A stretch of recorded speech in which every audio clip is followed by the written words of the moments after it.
Hello, hello, hello. Welcome to our Montessori Mondays with Holly. I am so excited that you're here. We are going to be doing some discussion or discussing observation today. So I'm so excited. Let me know in the comments when you're here. Give me the hashtag replay if you are watching on the replay. I have a few things I want to tell you guys about today, and above this post should be a place that you can click the link and then add your name. That way when you comment, I can see your name using the StreamYard streaming service. But today we're going to be talking about connecting your observations to activities that will really help your child play longer and more independently, right? So when we find those observations, or when we see those observations, we can find the activities that connect, right? And that's what we want to do today, is talk a little bit about that specific part of Montessori. Because we, like in our 4 days to a Montessori home challenge, we talk about observation, like we go head first into how to observe. But now I want to talk a little bit about what to do once you've done your observation, right? Okay, so say hi in the comments if you're here. I see a few of you watching.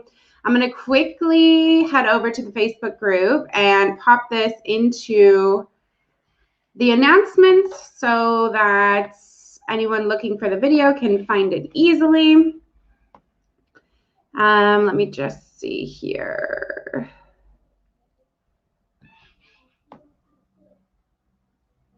Not seeing the video. See, this is the problem with it, isn't it? Okay, let me try to refresh really quick and see if I can get the video. There we are. Okay. Sorry about that, guys. I just want to make sure that everyone can see the video before I get into today's training. So again, if you're just joining us, hello. Say hi in the comments. Let me know you're watching. If you're on the replay, give me that hashtag replay. And let me know, have you guys made any observations lately? Have you guys been observing your child, right? And if you have, what have you observed, right? What is your child doing lately that you have observed? Maybe you have been hard at work observing your child, right? But you have no idea what to do with those observations. This is a really common thing to happen for parents who are getting stuck into Montessori, changing their environments, getting the materials, and then you kind of get stuck like, oh, well, what do we do next? I can see my child is maybe lining up toys all across the room, but what am I supposed to do with that, right? Or maybe they are like only playing with one toy over and over again. What are you supposed to do with that, right? We're going to help you today kind of go through what to do with those scenarios and get some better ideas on how to handle the observations that you make. So let me know in the comments if you're here. I'm also going to be talking about the 4 days to a Montessori home challenge, which if you guys have joined us before, let me know in the comments. I love when I have people joining over and over again. Every time you go through the challenge, you learn something new, you hear it differently, you act differently, right? Because you are different than the last time you took it. So the information that you heard the first or the second time you watched it is going to be different than, the second or third time you watch it. So I'll be talking more about 4-day challenge at the end of this Montessori Monday show. But for now, I just want you to share any observations that you have made in the past week or so of your child. Anything at all. Doesn't have to be this is the other thing. People just get stuck on what kind of observations they should be. And it doesn't have to be that my child played for 30 minutes the other day. Yes, that's a great observation, but it doesn't have to be like that. It could be like my child's throwing everything in sight, right? There's all sorts of observations that you can make.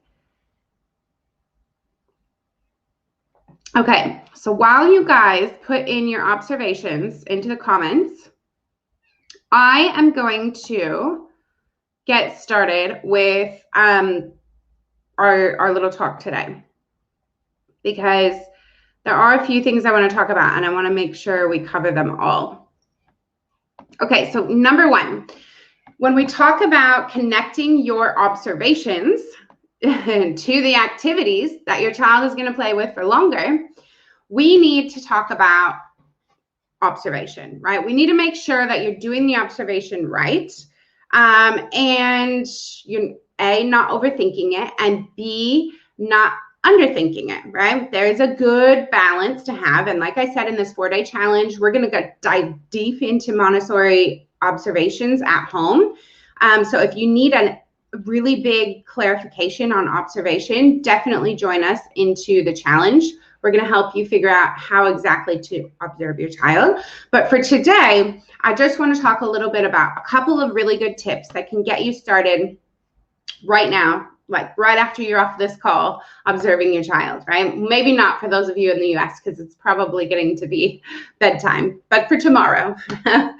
The first thing I want to talk about is silent observations, right? Now, I don't mean you can't talk at all, right? Because if your child is looking at you or asking you a question, of course, you can communicate with them. But the idea behind using the word silent is to show you, or hopefully express, that we shouldn't be talking and we should be actively trying to be silent, right? Because when they're doing that work period, or even if you're just observing your child do something in the middle of the day, they've just gone on their own and they're doing something on their own, and you want to kind of watch from a distance what they're doing. You don't want to interrupt them, right? This is the main thing here. The reason I say silent observation is because I don't want you to end up interrupting them. A lot of the times, our instincts are to be like, go and help them if you see them struggling, or tell them good job if you see them doing something correct. So keeping silent, keeping it to yourself, is what you want to do when you're making observations.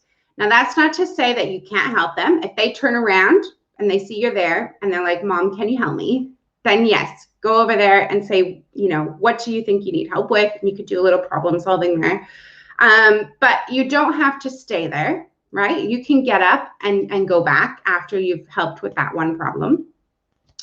Another way that Montessori, like in classrooms or even at home, a lot of people say sit on your hands, right? This is a huge one, because not only can we interrupt with our words, but we can interrupt with our hands, right? It's so easy if we're sitting right next to our child who's struggling with a puzzle to just pop our little hand over and just help them nudge it in, right? Because it is so hard for us to just sit and watch our children struggle, even if it's just a puzzle, right? It's not like there's some huge struggle going on. It's just a puzzle, but it's so hard for us to keep our hands to ourselves, right? Let me know in the comments if that is a problem for you. I still struggle with this, and I have to remind myself to sit on my hands, right?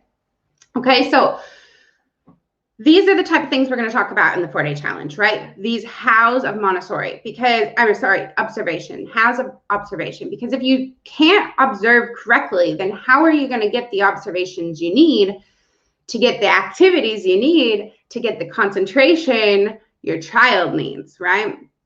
So these are the type of things that we need to work on as parents to make sure we're getting the best observations possible, to give them the best activities to facilitate the independence, the concentration, the confidence, and all of that. Hi, Tammy Thomas. I've observed my toddler lining toys and random household items up in a line or a circle. Awesome. This is a very, very common one. And you know what? I'm going to talk about this one on my second point for the day, because that's going to fit in nicely. And I have someone else saying, I have been observing my child 15 months throwing every time he has in his hands. He has also been into stacking blocks and mega blocks, large Lego. Hey, that's awesome. Those are 2 really good observations, or 3 with Tammy's. You guys are, and this is the thing, like there's no wrong observations, right? What you see is what you see, right? And they can all be clues onto the ways you can help your child get to that independent and confident stage. So in the 4-day challenge, we're going to deep dive into more of this, sitting on your hands and not interrupting your child. And we're going to talk a little bit more about that on day 1 of the challenge. So if you guys are interested in joining me, if you haven't joined me before, or if you have, you are more than welcome to join us for another round. So let me know. I'm going to go ahead and get to our second point of the day, which is going to be, whoops, sorry about that. My computer is having a difficult day today. My second point for the day is going to be finding what sensitive periods your child might be in. So if you are really new to Montessori, you might not even know what a sensitive period is. Let me know in the comments if you guys have heard of sensitive periods before.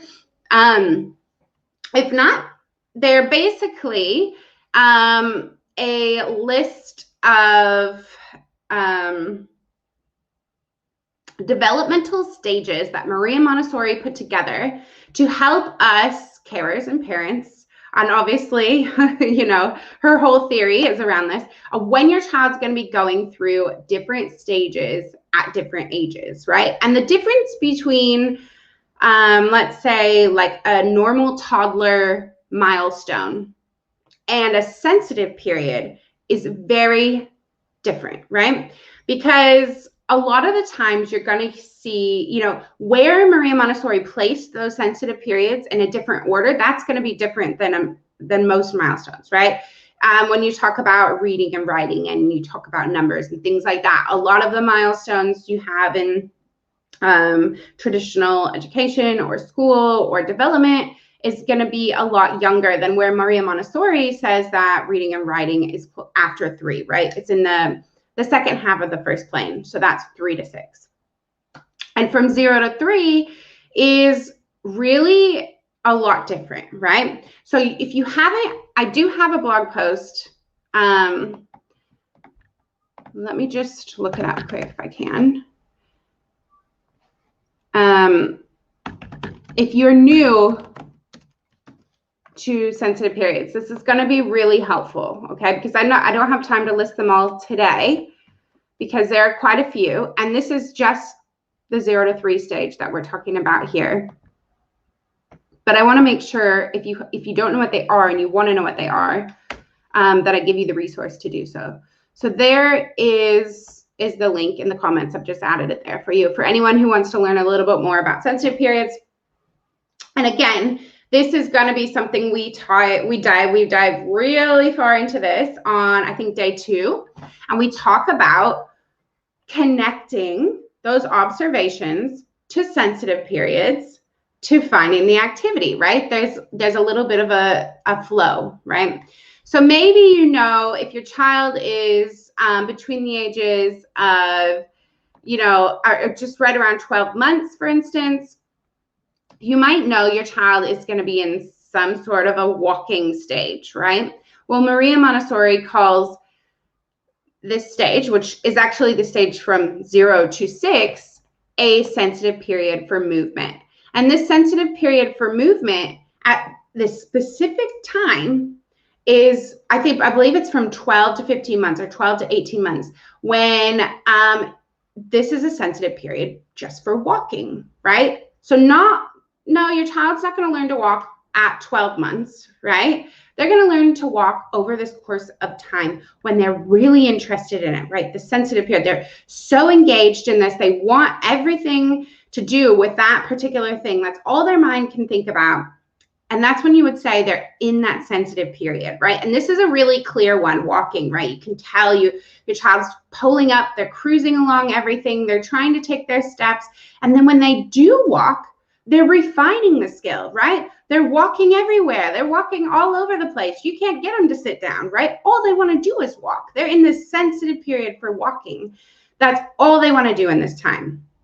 And this is why, you know, it's called the sensitive period. Now, as I mentioned earlier, there's a sensitive period for movement between the ages of 0 to 6. So that does not mean that for the whole time of 0 to 6, they're in this sensitive period, right? They come in and out of this sensitive period, and it's your job to make the observations to see what sensitive periods they're in and out of at the moment, okay?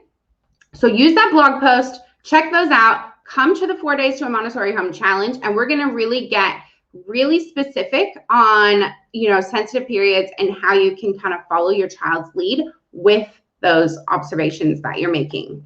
So let me know in the comments, for any of you who do know a little bit about sensitive periods, what sensitive periods is your child in now? Do you know any that your child is in now, or is this the first time you're hearing about sensitive periods? Let me know in the comments.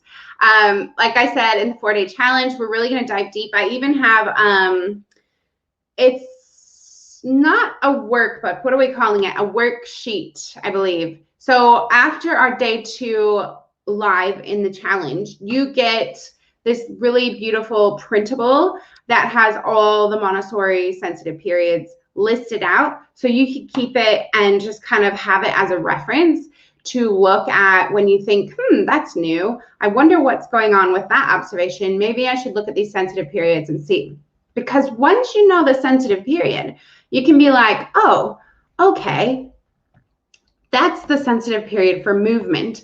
And since my child is just 2 years old, it's probably the sensitive period for gross and fine motor, right? So you can go and kind of pick out the materials or the toys or the activities that are going to suit that particular sensitive period if you're stuck on finding them. Tammy's saying, I think my toddler is in the sensitive period of order.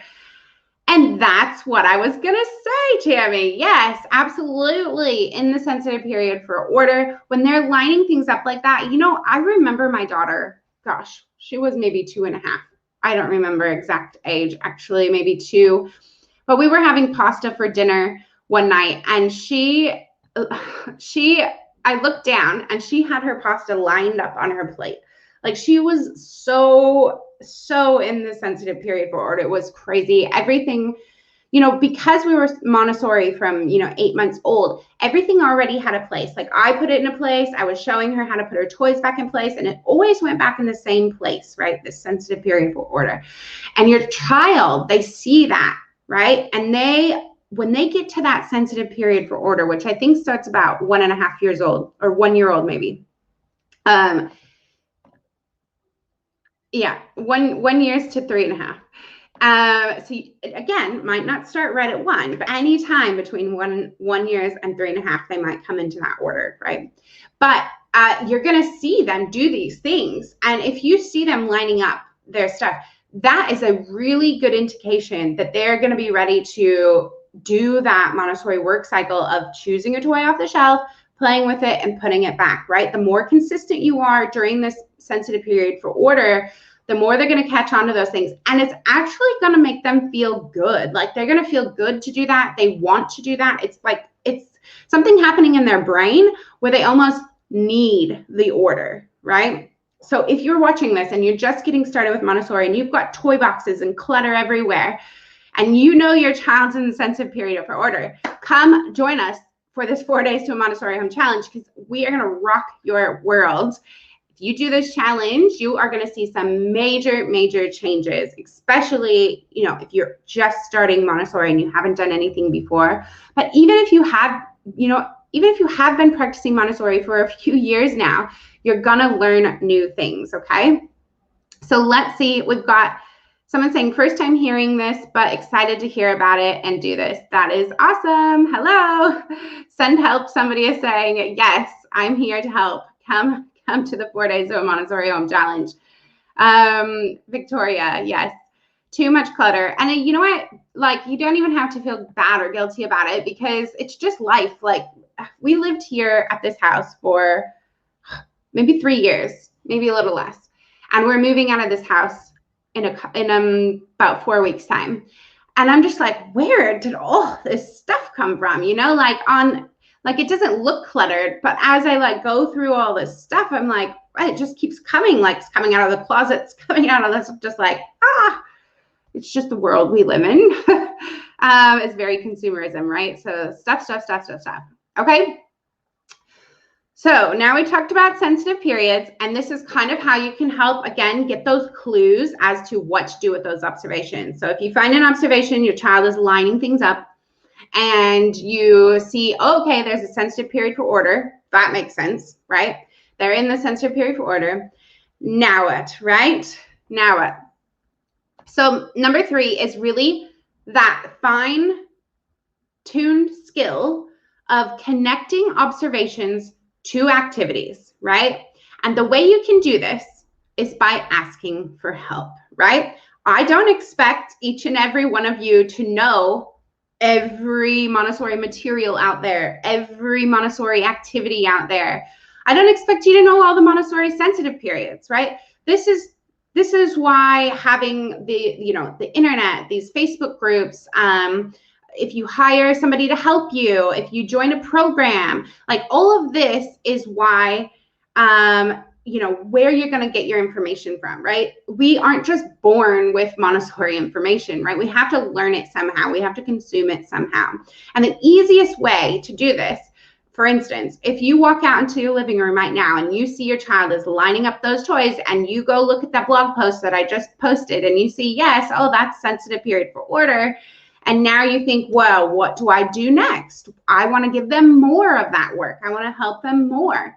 The easiest thing you can do right then and there is to go to the Facebook group that we're in right now, and say, my child's lining things up. What other activities do you know I could use, right? Right there. And you're going to probably have hundreds of answers because there's so many different women here who are in all different places that it's a perfect place to get these answers. Also, if you're in the 4 Days to a Montessori Home Challenge, then you are also in our pop-up group. Or if you've signed up for the challenge and you aren't in the pop-up group, then message me because you need to be in the pop-up group. But this group is concentrated on this one specific thing, right? It's like a mastermind, right? It's like this one hive where all we're talking about is observations and connecting those observations to activities and making it happen in your home, right? This is the main purpose. Yes, we're going to make changes in your home. Yes, we're going to set up an area for work in your home. But to do all of that, we have to start with those things. And this is going to be the perfect place. All of my team is going to be there answering questions. I'm going to be there answering questions all the time. Plus all of the other moms and carers there. So if you do have any of these things, write them down now. Go join the Facebook group, join the challenge, and ask in there because you are going to get the best answers there. I'm so excited for all of you to join. I'm going to go ahead and add that link. Oops, that's the wrong link. Add the link for the challenge in there so you guys can join us if you haven't already, because honestly, it's absolutely 100% life-changing. The messages that I get after this challenge every single time are like, oh my God, Holly, you've changed my life. This is so amazing. So I get people saying, I've been practicing Montessori for years and I didn't know this. Thank you so much, right? So it is so important, to, even if you think you know a lot about Montessori, to join these things, especially it's free. The challenge is free, right? There's really actually no harm in joining the challenge, right? The only thing you can do here is learn. And even if you know everything that I'm going to say, because, I don't know, maybe you're an expert, even if you know everything I'm going to say, there's going to be learning opportunities, right? Because we are all different. We're all from different cultures. We all have different children. We all have different unique, situations. So we all can learn from each other about different activities, about how we can set up our homes, and about Montessori in general. So I would love for you guys to join us, especially in that pop-up group. There were literally just full of supportive parents and our team as well. So let me know in the comments if you guys are going to join me, because I would love to see you there. I see a couple more comments. I'm going to go through here now. Someone saying sensitive periods are wonderful. My girl was not interested in, nor was she able to do colors a few months ago. Now she's in the sensitive period. She learns colors so quickly. She could differentiate shades too. Yes, and there is a quote on that. Is this, I just want to see who's saying that. There's a quote on that I'm not gonna be able to see. I can't remember who said this quote, but it's basically like, you can teach your child to do colors in a few weeks' time, or you can teach your child to do colors when they are ready in a few moments, right? It is incredible, right? Children are amazing, right? Their brain, especially 0 to 2, that's the fastest time their brain is ever going to be growing, from 0 to 2. but they have so much going on and we can't always see, right? The development that's happening in their brain is not always visible to us. So it's really nice to have the sensitive periods to help us parents understand where they're coming from, what they want, what they need, right? So yes, I'm glad that you noticed that and you didn't, because our children can memorize, right? Like they're really good memorize. They memorize anything they think they need to memorize. So this is where the numbers and writing and reading and letters, this is where it's a lot different from a normal traditional education versus a Montessori education. We're waiting for them to have their natural interest in numbers, in recognizing letters and things like that, rather than just having them memorize it when they're not interested at all. Consistency and no interruption are critical. Absolutely. And just read the sensitive period part. My daughter is definitely all about small objects right now. Yes, that is a huge one. And it can be really tricky, that one, because it also coincides with, some mouthing, right? A lot of children are in that sensitive period for mouthing. They're in the sensitive, the sensitive period for sensory. And one way they explore sensory is from in the mouth. Obviously, this is a younger child's thing, but I have heard a lot of people, like I said, we're all unique families, all unique children. Some children go through that mouthing stage all the way up to age of 3, is the longest I've ever heard of it. But yeah, so you have to be careful with that small objects, but you do get to observe. So you can be there observing when they're using those things, so you're not so worried. Thank you for saying that. I always feel silly asking questions, though. There is no silly question. Absolutely not. I'm so in. I'm in. Awesome. Yes, it was not easy while I was waiting for her color-sensitive periods when kids her age could already name over 10 colors half a year ago, but now I have done the right thing. Yes, 100%. I am so, so happy that you were able to do that. Honestly, it's the same. Like, it's the same. And we talk about this in the challenge as well, how we don't want to compare ourselves to others, but it does happen, right? It does happen. I'm glad you were able to stand your ground there, but we'll talk more about that in the challenge. And someone's saying Tommy's only 3.5 months, but I'm hoping to incorporate Montessori style learning from a young age. Yes, absolutely. You can 100% get value out of this challenge, even if your child is an infant. We talk about children from age 0 to 3. So on day 4, we specifically talk about different ages. And then everything else is really setting up your home. So if you want to, learn how to do these observations, which you should be able to, at 3.5, you could have certain materials and you could be seeing what he's interested in and go from there. So I would love to have you guys all join us. Thank you guys so much for joining me here for this Montessori Monday. I look so, so, so forward to seeing you guys in the challenge. We start on June 24th. So let me know in the comments if you are joining us. This is going to be a really good one, guys. I'm so excited for this. So I hope I will see you there. Bye-bye.